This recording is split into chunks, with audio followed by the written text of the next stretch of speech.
السلام علیکم ورحمۃ اللہ وبرکاتہ۔ الحمد للہ رب العالمین والصلاة والسلام علی رسولہ الکریم وعلی آلہ وصحبہ ومن سار علی نہجہ الی یوم الدین وسلم تسلیما کثیرا، اما بعد۔ ہم نے سابقہ درس میں سورۃ صاد کا آغاز کیا تھا اور اس کی ابتدائی آیات لی تھیں، ان آیات کو دہراتے ہیں۔ اعوذ باللہ من الشیطان الرجیم، صاد والقرآن ذی ذکر، قسم ہے قرآن کی جو ذکر والا، نصیحت والا اور عزت و شرف والا ہے۔ بل الذین کفروا، بلکہ وہ لوگ جنہوں نے کفر کیا، فی عزت و شقاق، وہ تکبر اور مخالفت پر تلے ہیں، یعنی کفر کرنے والے باوجود اس قرآن کے کہ جو اس کے اپنانے والوں کو عزت و شرف دینے والا ہے اور جس کے اوپر چلنے والوں کو نجات ملتی ہے، اس کے باوجود بھی کافر جو ہے وہ اپنی ہٹ درمی میں، اپنی اکڑ اور تکبر میں اور مخالفت پر تلے ہیں۔ کم اہلکنا من قبلہم من قرن، ہم نے ان سے پہلے کتنی ہی نسلوں کو ہلاک کیا، قوموں کو ہلاک کیا،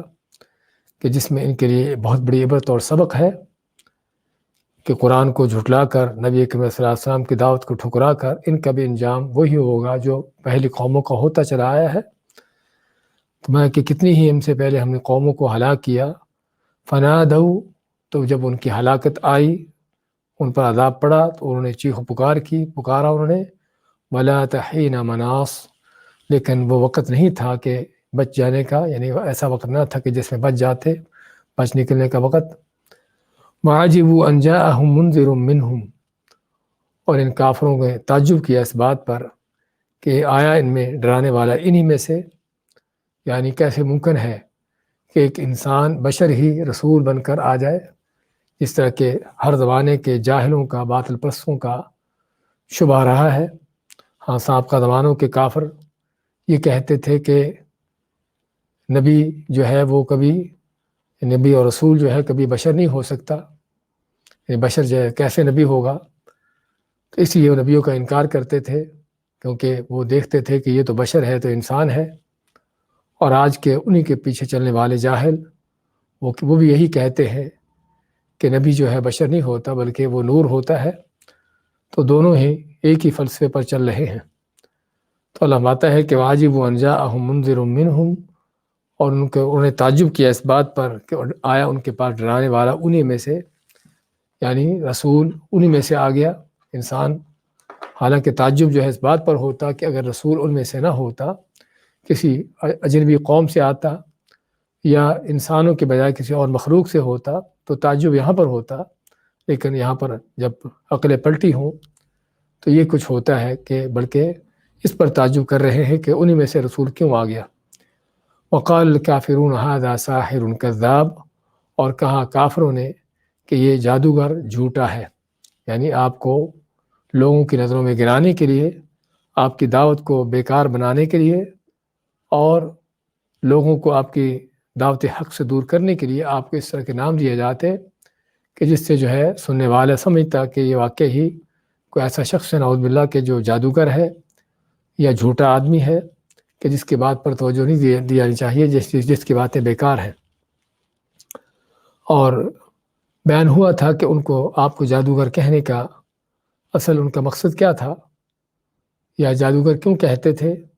کیونکہ وہ دیکھتے کہ رسول کریم صلی اللہ علیہ وسلم کی دعوت، آپ کی بات کس انداز سے لوگوں پر اثر انداز ہوتی ہے، اور آپ کی بات کو سننے والا، اس پر توجہ دینے والا، اس کو قبول کرنے والا کس انداز سے پورے قوم، قبیلے، خاندانوں کا ان سے الگ ہو جاتا ہے اور اس کو کسی بات کی پرواہ نہیں ہوتی۔ اور یہ وہ انداز ہے کہ جو جادو کا انداز ہوتا ہے کہ آدمی بالکل جو ہے وہ اپنے رستے سے بدل جائے۔ اجعل الآلہۃ الہا واحدا، کہ اس نے تمام الہ معبودوں کو ایک الہ معبود بنا لیا، یعنی یہ تعجب کی بات کہ سارے کام دنیا کے ایک ہی رب کر رہا ہو، ایک ہی اللہ تمام ہر چیزیں نپٹا رہا ہو، کہ اس کے ساتھ کوئی داتا دستگیر نہ ہو، اس کے ساتھ کوئی قطب ابدال نہ ہو کہ جو اس کی کائنات کو چلاتے ہوں، اور صرف ایک ہی اللہ کے سامنے جھکا جائے، اس کے سوا کوئی دوسرے بڑے چھوٹے کوئی کرنی دھرنے والے کوئی نہ ہو کہ جن کے سامنے جو ہے نظر نیازیں پیش کی جا سکتی ہوں، جن سے دعائیں کی جا سکتی ہوں۔ تو یہ معنی ان کا اجعل الآلہۃ الہا واحدہ، کہ اس نے تمام الہ معبودوں کو ایک ہی معبود بنا دیا۔ ان ھذا لشیء عجاب، بے شک یہ تو بڑی تعجب کی بات ہے کہ کیسے اس نے تمام معبودوں کو ختم کر کے ان کو بیکار بنا کر صرف ایک اللہ ہی کو کہا کہ وہی معبود برحق ہے، اسی کے سامنے جھکا جائے گا، اسی کی عبادت ہوگی۔ تو ان کے ہاں یہ واقعی ہی تعجب کی بات تھی، جس طرح کہ ان کے بعد بھی ہر زمانے کے جاہلوں مشرکوں کے ہاں توحید جو ہے وہ ہمیشہ ایک تعجب کی چیز رہی ہے۔ ان کے ہاں ہمیشہ توحید جو ہے ایک عجوبہ رہی ہے، ایک انوکھی چیز رہی ہے کہ جس کو جو ہے لینا قبول کرنا ان کے لیے بڑا مشکل لگتا ہے، اور توحید کی دعوت دینے والا ان کو ایک اجنبی محسوس ہوتا ہے، اور بلکہ اس کی بات سننا بھی ان کو گوارا نہیں ہوتی۔ تو یہ تھی صاحب کا آیات جو ہم نے لی تھی۔ اس کے بعد کیا آتے لیتے ہیں۔ اعوذ باللہ من الشیطان الرجیم وانطلق الملأ منهم ان امشوا واصبروا على آلهتكم ان هذا لشيء يراد ما سمعنا بهذا في الملة الآخرة إن هذا إلا اختلاق أأنزل عليه الذكر من بيننا بل هم في شك من ذكري بل لما يذوقوا عذاب أم عندهم خزائن رحمة ربك العزيز الوهاب أم لهم ملك السماوات والأرض وما بينهما فليرتقوا في الأسباب جند ما هنالك مهزوم من الأحزاب وانطلق الملأ منهم، وانطلق اور چل کھڑے ہوئے، الملأ سردار، منہم ان میں سے، ان کے سرکردہ لوگ چل کھڑے ہوئے اور کہنے لگے انمشو، کہ نکلو چلو، واصبروا علی آلہتکم، اور صبر کرو اپنے معبودوں پر، یعنی جمے رہو ان پر، ان ھذا لشیء یراد، بے شک اس کے پیچھے کوئی، اس بات کے پیچھے کوئی مقصد ہے، اس کے پیچھے کوئی دال میں کالا ہے، جس کا کہتے ہیں ما سمعنا بہذا فی الملۃ الآخرہ، نہیں ہم نے اس طرح کی بات سنی آخری ملتوں میں، دینوں میں، ان ھذا الا اختلاق، نہیں ہے مگر یہ گھڑا ہوا جھوٹ، بنائی ہوئی بات۔ انزل علیہ ذکر من بیننا، کیا نازل کیا گیا اس کے اوپر ذکر نصیحت ہمارے درمیان میں سے ہم کو چھوڑ کر، بل ہم فی شک من ذکری، بلکہ وہ میرے ذکر کے بارے میں، میرے وحی کے بارے میں ویسے شک میں ہے، بل لما یذوقوا عذاب، بات شک کی نہیں ہے بلکہ ابھی تک ان پر ڈنڈا نہیں پڑا، ابھی تک ان کو مار نہیں پڑی، بلکہ نہیں انہوں نے چکھا عذاب کو۔ ام عندهم خزائن رحمت ربک العزیز الوہاب، کیا ان کے پاس تیرے جو غالب اور داتا رب ہے، دینے والا رب ہے، کیا اس رب کے خزانے ان کے پاس ہیں؟ ام لہم ملک السماوات والارض، یا ان کے پاس بادشاہت آسمان و زمین کی، وما بینہما، اور جو ان دونوں کے درمیان ہے، فلیرتقوا فی الاسباب، پس یہ پھر چڑھے، یعنی کہ سیڑھیاں چڑھ کر دکھائیں، یا عالم بالا کے اسباب پر وہاں پر پہنچ کر دکھائیں۔ جند ما ہنالک، یہ بڑا حقیر سا لشکر ہے، جند کے معنی لشکر، فوج ہے، ما بڑے حقیر سی، ہنالک مہزوم من الاحزاب، یہ اپنی جگہ پر ہی شکست کھا جانے والی ہے لشکروں میں سے، یہ لشکروں میں سے بڑی، یعنی کہ حقیر سی فوج ہے، مہزوم، اور شکست کھا جانے والی ہے، من الاحزاب، تمام لشکروں میں سے۔ سورہ صاد کی آیت نمبر 6 سے 11 تک کی تلاوت اور ترجمہ پیش کیا گیا ہے۔ فرماتا اللہ تعالیٰ وانطلق الملأ منهم ان امشوا واصبروا علی آلہتکم ان ھذا لشیء یراد، کہ ان کے سرکردہ چل پڑے اور کہا انہوں نے کہ نکلو چلو اور جمے رہو اپنے معبودوں پر، بے شک اس بات کے پیچھے، اس دعوت کے پیچھے کوئی مقصد ہے، اس کے پیچھے کوئی، یعنی کہ کوئی مراد چیز ہے، یا کوئی اس کے پیچھے کوئی مفاد ہے۔ ہم نے ذکر کیا تھا سورہ صاد کے موضوعات کے حوالے سے کہ سورہ صاد جو ہے کن حالات میں، کس سیاق و سباق میں اس کا نزول ہوا، تو اس میں اس کافروں کے سرداروں کا وفد کا بیان ہوا تھا کہ جو ابو طالب کے پاس جاتا ہے، جب انہوں نے دیکھا کہ ابو طالب بیمار ہے اور ممکن ہے کہ فوت ہو جائیں،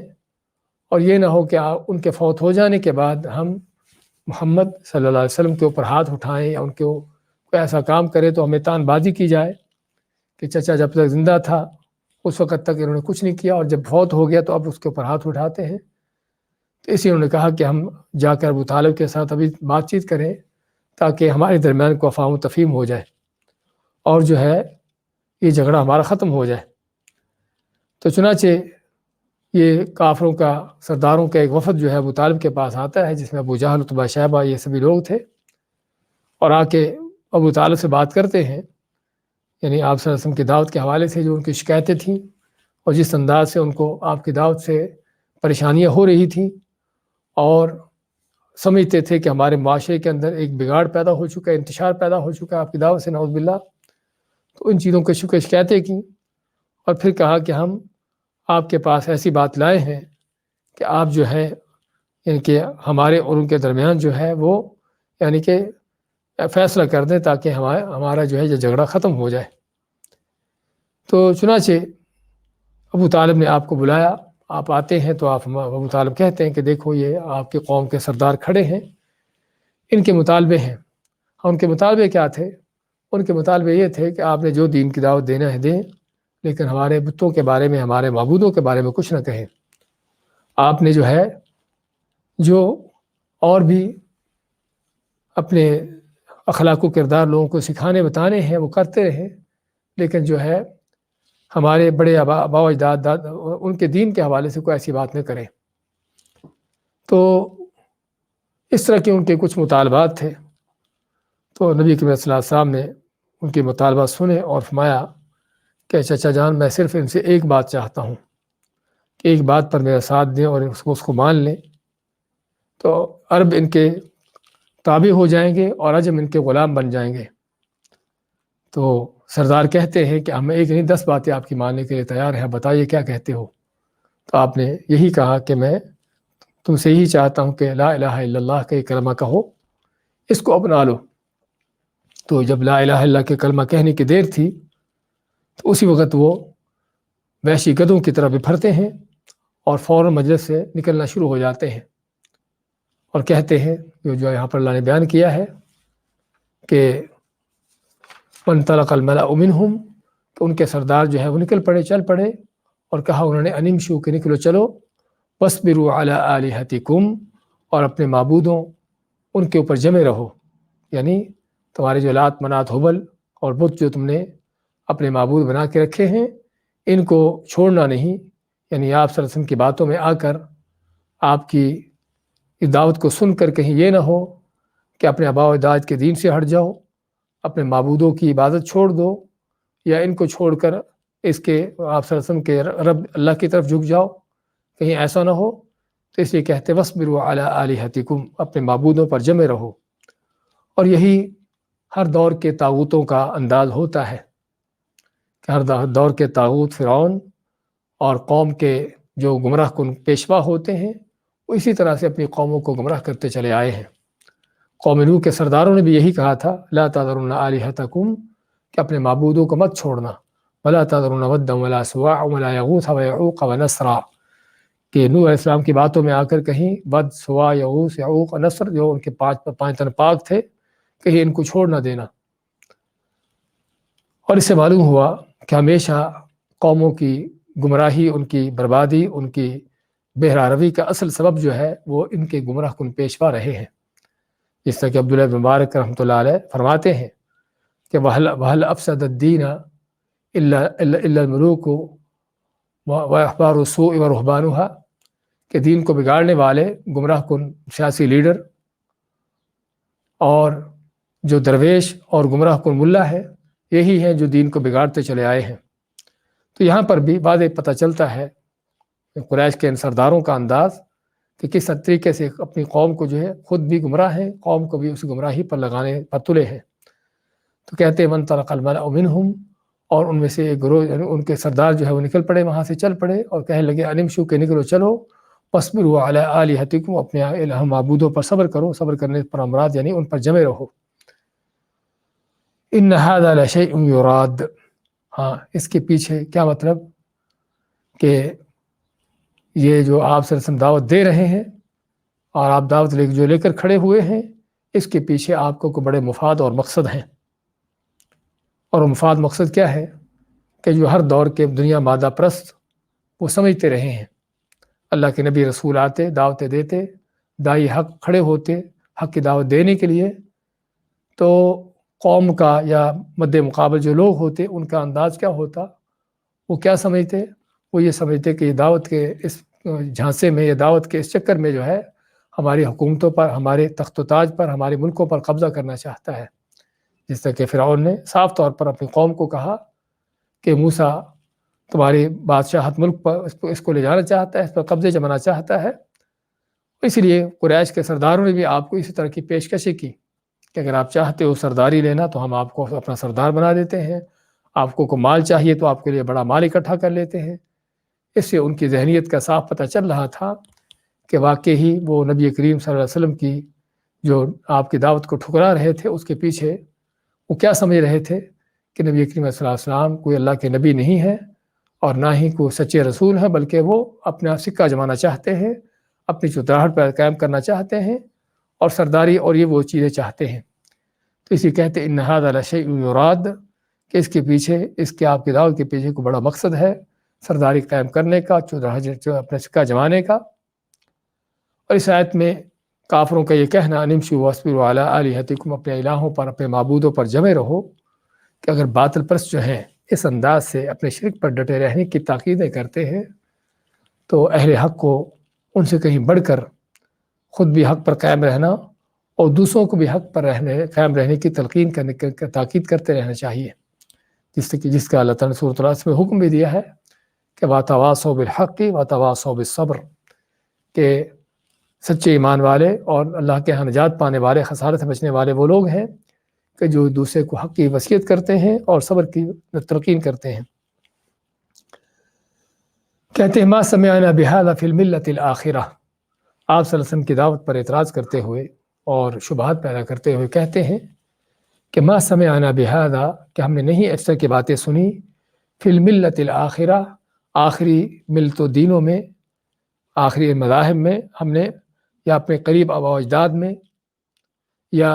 آخری جو دین پائے گئے ہیں اور آپ صلی اللہ علیہ وسلم سے پہلے آخری جو عیسیٰ علیہ السلام کا دین تھا،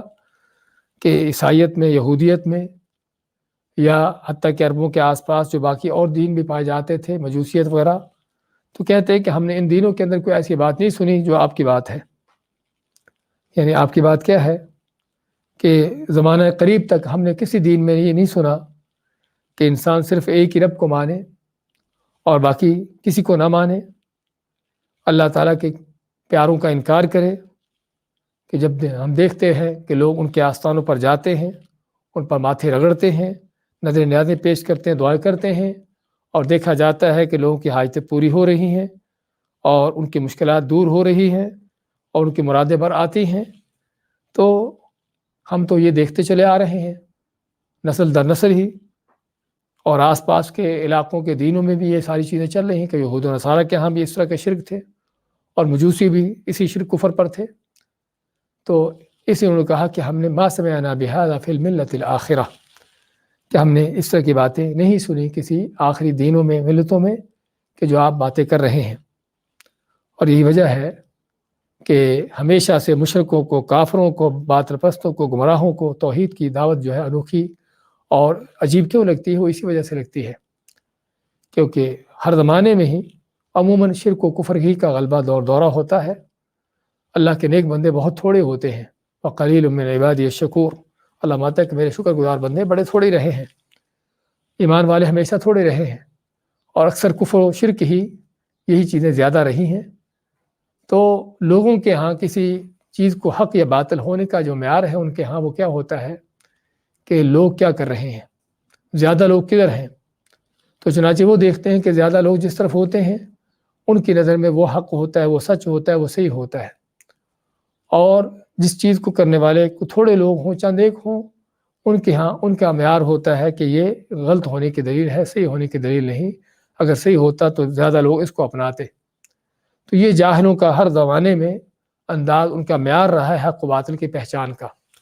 تو چنانچہ یہاں بھی کہتے ہیں کہ یہ باتیں جو محمد صلی اللہ علیہ وسلم کر رہے ہیں، ہمیں توحید کی دعوت دے رہے ہیں، ایک اللہ کو ماننے، اس کی عبادت کرنے، اسی کے ساتھ اپنے تعلق جوڑنے کی باتیں جو کر رہا ہے، یہ باتیں انوکھی باتیں ہیں۔ ما سمعنا بہذا فی الملۃ الآخرہ، ہم نے اس طرح کی باتیں نہیں سنی آخری دینوں میں، آخری ملتوں میں۔ ان ھذا الا اختلاق، نہیں ہے مگر یہ گھڑا ہوا جھوٹ۔ اختلاق کو کوئی چیز اپنی طرف سے بنا لینا، گھڑ لینا، تو یہ کوئی اللہ کی طرف سے وحی نہیں ہے، نہ کوئی اللہ کا کلام ہے، نہ کوئی اللہ کی بات ہے۔ یہ توحید کی باتیں جو آپ کرتے ہیں، یہ صرف آپ نے اپنی طرف سے باتیں بنائی گھڑی ہوئی ہیں۔ تو یہ ان کا انداز خود بھی اپنے آپ کو بہکانے، گمراہ کرنے کا، اور اپنے ماتحتوں کو بھی اس طرح کی باتیں سنا کر ان کو، یعنی کہ آپ صلی اللہ علیہ وسلم کے خلاف ابھارنے کا، آپ کی دعوت ان کے ہاں جو ہے اس کو بیکار بنانے کا، یہ انداز واضح طور پر سمجھ آتا ہے کہ کس انداز سے وہ جو ہے آپ کی دعوت کو گرانا چاہتے تھے۔ انزل علیہ الذکر من بیننا، اور اس کے بعد ایک اور ان کا جو بڑا اعتراض اور شبہ تھا، بلکہ اگر کہا جائے تو اصل شبہ یہی تھا ان کا، اور وہ کیا تھا؟ ان کی انا اور ان کی نفس پرستی اور ان کی اجارہ داری۔ تو اس حوالے سے اللہ فرماتا ہے، کہتے ہیں انہوں نے کہا انزل علیہ ذکر، کہ اس پر وحی نازل کی گئی ہے، من بیننا، ہمارے درمیان میں سے، یعنی ہم سبھی کو چھوڑ کر اس پر وحی آنا تھی، اللہ نے اس کو رسول بنانا تھا، اس پر فرشتہ بھیجنا تھا۔ تو یہ بھی ان کا ایک بہت بڑا ان کے شبہ تھا، اعتراض تھا، بلکہ اصل یہی ان کا اصل جو ہے آپ صلی اللہ علیہ وسلم کی مخالفت کرنے کے پیچھے اصل ان کا یہی جو ہے وہ اس کے پیچھے جو ہے سب سے بڑا سبب تھا، وہ آپ سے حسد اور آپ کے ساتھ یعنی کہ ٹسل اور اپنی انا کا مسئلہ، کہ ہم بھی قریش، یہ بھی قریش، ہمارے بھی خاندان، یہ بھی ہمارے خاندانوں سے ہے، اور ہم مکہ کے سردار، ہم مالدار، اور ہماری چودراہٹیں، اور ہم سبھی کو چھوڑ کر اس فقیر غریب کو، یتیم کو جو ہے اس کو نبی بنانا تھا، اس پر وحی آنا تھی، اور اس پر جو ہے وحی نازل ہونا تھی۔ اور ان چیزوں کا انہوں نے بعض جگہوں پر کھل کر بیان بھی کیا، جس طرح کہ سورہ زخرف میں اللہ فرماتا ہے، انہوں نے کہا وقالوا لولا نزل هذا القرآن على رجل من القريتين عظيم، انہوں نے کہا کہ کیوں نہ یہ قرآن مکہ طائف کے جو بستیاں ہیں کہ بڑے بڑے سرداروں میں سے کسی سردار پر نازل ہوتا۔ یعنی اللہ تعالیٰ کو اگر نبوت دینا ہی تھی، رسالت دینا ہی تھی، کسی انسان کو نبوت رسالت دینا تھی، تو اللہ تعالیٰ کو یہ بڑے بڑے چودھری سردار نظر نہیں آئے کہ ان میں سے کسی کو دیتا۔ اور یہاں پر بھی ہمیں کفر کی اور جاہلوں کی، مادہ پرستوں، دنیا پرستوں کی ذہنیتوں کا صاف طور پر پتہ چلتا ہے کہ ہمیشہ ان کی سوچ فکر جو ہے پیٹ سے ہوتی ہے، نہ کہ دل دماغ سے ہوتی ہے۔ وہ ہمیشہ سوچ فکر ان کی ہوتی مادہ پرستی سے، ان کی سوچ فکر ہوتی ہے مال سے، دولت سے، سرداری سے، عہدے سے، ان چیزوں سے۔ نہیں سوچتے کہ کردار میں، اخلاق میں اعلیٰ کون ہے، نہیں دیکھتے کہ اپنی بات، اپنی صداقت میں کون سب سے اونچا اور سب سے ایک بہترین مثال ہے، اور نہیں دیکھتے کہ اپنے نمونے، اپنے کردار اخلاق کے لحاظ سے، اپنی ہر چیز میں کون ہے عقل میں، اپنی عقل مندی اور اپنی ذہانت کے لحاظ سے بھی، اور اپنی اچھی رائے کے لحاظ سے بھی کون جو ہے سب سے اعلیٰ معیار رکھتا ہے ان میں سے، کہ جن کو خود ہی صادق امین کہتے تھے، اور جن کے فیصلے خود ہی آپ سے فیصلے کرواتے تھے۔ لیکن جب بات یہاں پر اپنی انا کی آتی ہے، اور بات جو ہے وہ حسد اور ان چیزوں کی آتی ہے، تو پھر وہ آپ کو ماننے کے لیے تیار نہیں ہوتے۔ اسی انہوں نے کہا بھی قالوا لن نؤمن حتى نؤتى مثل ما اوتي رسول اللہ، کہ ہم تو نہیں مان لائیں گے ہرگز جب تک ہمیں بھی وہ چیز نہ دی جائے جو رسولوں کو دی گئی ہے، کہ ہم پر بھی وحی آئے، ہم پر بھی فرشتہ نازل ہو، ہمیں بھی رسول بنایا جائے، ہم پھر مانیں گے کہ توحید کیا ہوتی ہے، ورنہ ہم ماننے والے نہیں ہیں۔ اور اللہ تعالیٰ سورۃ النام میں ذکر کرتا ہے، فرماتا ہے انہم لا یکذبونک ولکن الظالمین بآیات اللہ یجحدون، کہ یہ بے ایمان آپ کو نہیں جھٹلاتے، لیکن یہ ظالم اللہ تعالیٰ کے آیتوں کا انکار کرتے ہیں۔ یعنی آپ کی صداقت وہ مانتے جانتے تھے، لیکن آپ کی آیتوں کا انکار۔ اس آیت کے حوالے سے مفسرین وہاں پر ذکر کرتے ہیں کہ ابو جہل، ابو البختری اور کافروں کے بڑے بڑے سردار مکہ میں رسول کریم صلی اللہ علیہ وسلم کے مکان آپ کے گھر کے پاس آ کر رات کو آپ کی قرآن کی تلاوت سنا کرتے۔ تو ایک دن جب آپ تلاوت سے فارغ ہوتے ہیں، نماز سے فارغ ہوتے ہیں، اور یہ سردار آپ کی تلاوت سن کر اپنے اپنے گھروں کو واپس لوٹ رہے تھے، یعنی آپ کے گھر باہر بیٹھ جاتے چھپ کر اور سنتے، اور جب واپس لوٹ رہے تھے تب ابو جہل اور ابو بختری دونوں کی ملاقات ہو جاتی ہے۔ تو ابو بختری پوچھتا ابو جہل سے کہ تم جو سن کر آئے ہو اس کے بارے میں کیا خیال ہے؟ تو ابو جہل کہتا ہے کہ دیکھو، ہماری اور بنو ہاشم، یعنی ابو جہل بنو مخزوم کا تھا، قریش کے خاندان بنو مخزوم، اور آپ بنو ہاشم سے تھے۔ تو کہتا ہے کہ ہماری اور بنو ہاشم کی ٹسر ہے، مقابلہ بازی ہے بیت اللہ کی سرپرستی میں، حاجیوں کو کھانے کھلانے، پانی پلانے، ان چیزوں کے اندر،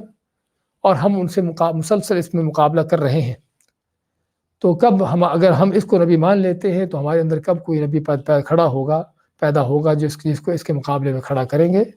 تو اس لیے جب تک زندہ ہیں مقابلہ کریں گے اور ڈٹ کر مقابلہ کریں گے۔ یہ ہے ان کے تعصب کے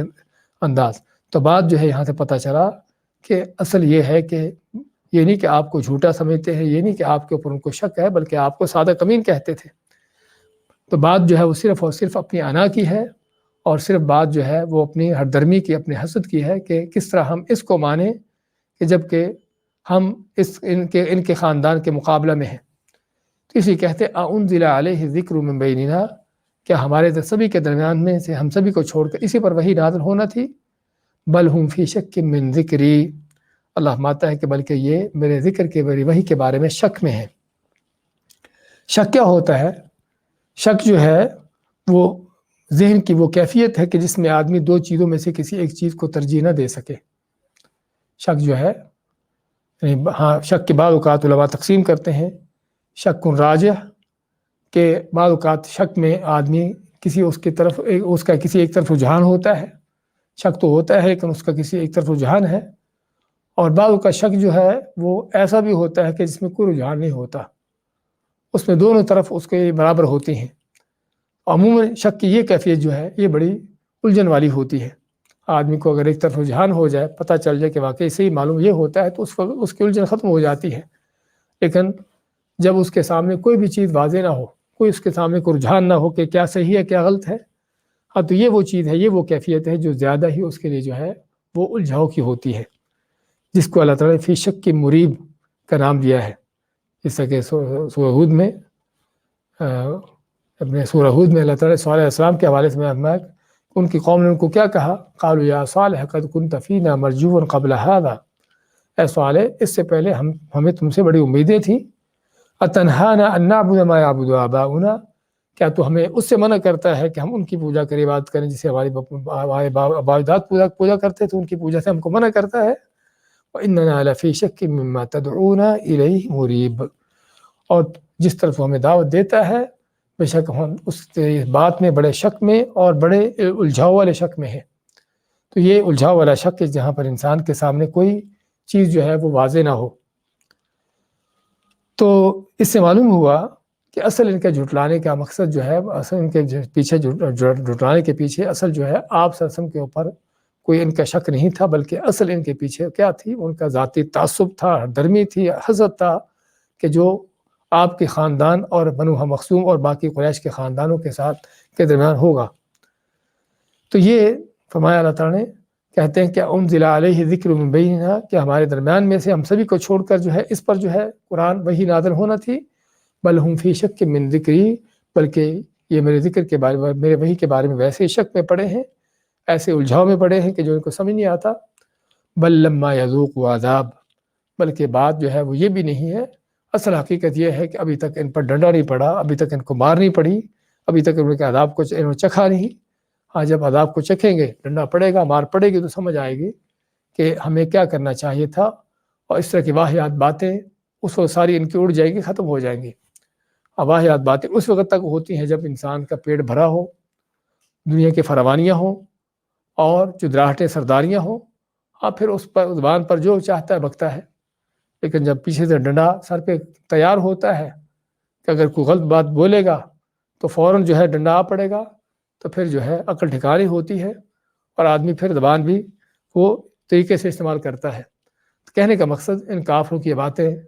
کہ جو آپ کو ساحر کا، جادوگر کا، کذاب کا نام دے رہے ہیں، آپ کے دین کو گھڑا ہوا من گھڑت اور اس طرح کی باتیں، اس طرح کے نام دے رہے ہیں، اور اپنے معبودوں پر آپ کے خلاف جمع رہنے کی دعوتیں دے رہے ہیں۔ یہ ساری ان کی واہیاتیاں کیوں ہیں؟ یہ صرف اس لیے کیونکہ ابھی تک ان پر عذاب نہیں پڑا۔ عذاب کا کوڑا برسے گا تو تب ان کو پتہ چلے گا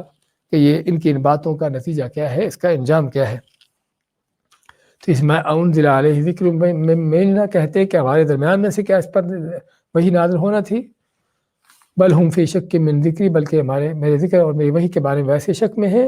بل لما یذوقوا عذاب، بلکہ اصل بات یہ ہے کہ ابھی تک انہوں نے عذاب چکھا ہی نہیں۔ ام عندهم خزائن رحمت ربک العزیز الوہاب، اب جب انہوں نے اعتراض کیا اس بات پر کہ نبی اکرم صلی اللہ علیہ وسلم کو وحی کیوں دی گئی، آپ کو رسول کیوں بنایا گیا، جبکہ ہم مکہ کے سردار، ہم بڑے چودھری اور بڑے مالدار، ہمارا حق تھا۔ تو اللہ مانتا ہے کہ ام عندهم خزائن رحمت ربک، کیا ان کے پاس خزانے ہیں تیرے رب کی رحمتوں کے، اور وہ رب العزیز الوہاب جو بڑا غلبے والا اور بڑا دینے والا ہے۔ تو جو بڑا ہی داتا اور بڑا ہی غالب رب ہے، دینے والا رب ہے، کیا اس رب کے خزانے ان کے ہاتھ میں آ گئے ہیں، ان کے قبضے میں ہیں کہ جس کو چاہیں دے، جس کو چاہیں نہ دے، جس سے چاہیں جس پر چاہیں لٹا دیں اور جس کو چاہیں اس سے روک دیں، تو جس کو چاہیں نبی رسول بنا دیں اور جس کو چاہیں اس کے نبوت رسالہ اس سے چھین لیں۔ تو اللہ کے خزانے، اللہ کے اختیارات کے ان کے پاس آ گئے ہیں۔ وہ اللہ جو بڑا ہی عزیز ہے، بڑا غلبے والا ہے، وہاب اور بڑا دینے والا ہے۔ اللہ تعالیٰ کے دونوں نام ایسے آیت کے ساتھ بڑی ان کا گہرا تعلق ہے۔ وہ تعلق یہ ہے کہ یہ لوگ، ان کی کیا حقارت ہے، کتنے حقیر گھٹیا ہیں کہ ان کا کوئی کسی طرح کا کوئی اختیار بھی نہیں، کوئی حکم بھی نہیں سنتا، کوئی بات بھی نہیں چلتی، اس اللہ کے مقابلے میں جو عزیز ہے، غالب ہے، کہ ہر چیز پر اس کا اختیار ہے، کنٹرول ہے، قبضہ ہے، اور ہر کوئی اس کے حکم کے تابع ہے۔ اور پھر دوسری بات، کیا ان کے ہاتھ میں خزانے آنا چاہیے کہ جو کنجوس بخیل اپنی جان پر بھی خرچ کرنا ان کو مشکل لگتا ہے، اس اللہ کے مقابلے میں جو بڑا ہی وہاب ہے، بہت دینے والا ہے، ہمیشہ سے دیتا چلا آ رہا ہے اور دے رہا ہے، اور اس کے خزانوں میں کوئی کمی واقع نہیں ہوتی۔ تو اس میں اشارہ ہے ان مشرکوں کے، ان کے پرتان و تشنیع کا حقیقت میں۔ تو انہوں نے کہا کہ اللہ سے ام عندهم خزائن رحمت ربک، کہ تیرے رب کے رحمتوں کے خزانے انہوں نے سمیٹ لیے، ان کے ہاتھ میں آ گئے ہیں۔ العزیز الوہاب جو رب بڑا ہی غلبے والا اور بڑا ہی دینے والا ہے۔ ام لہم ملک السماوات والارض، یا ان کے لیے بادشاہت آسمان و زمین کی، یعنی خزانے تو نہیں ہیں لیکن بادشاہت زمین و آسمان کے ان کے پاس ہوں، وما بینہما، اور جو کچھ ان دونوں کے درمیان ہے، بہت بڑے خزانے ہیں، بہت بڑی ملکیتیں ہیں، بہت بڑی کائنات ہے، کیا یہ کائنات جو ہے ان کی ہے اور ان کے تحت ہے، ان کے قبضے میں ہے؟ ام لہم ملک السماوات والارض، کیا ان کے پاس بادشاہت ہے آسمان و زمین کی، وما بینہما، جو ان دونوں کے درمیان ہے، فلیرتقوا فی الاسباب،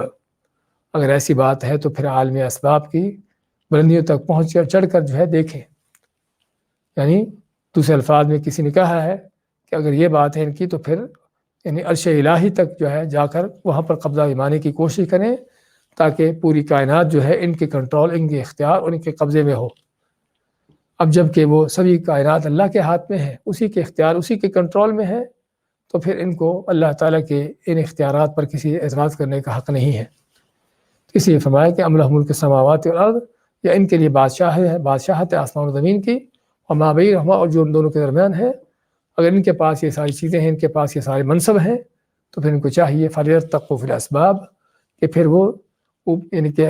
اسباب کے بعد، یعنی کہ عالم بالا کے اسباب کو ہے سیڑھیاں چڑھ کر اوپر وہاں پر پہنچنے کی کوشش کریں اور دیکھیں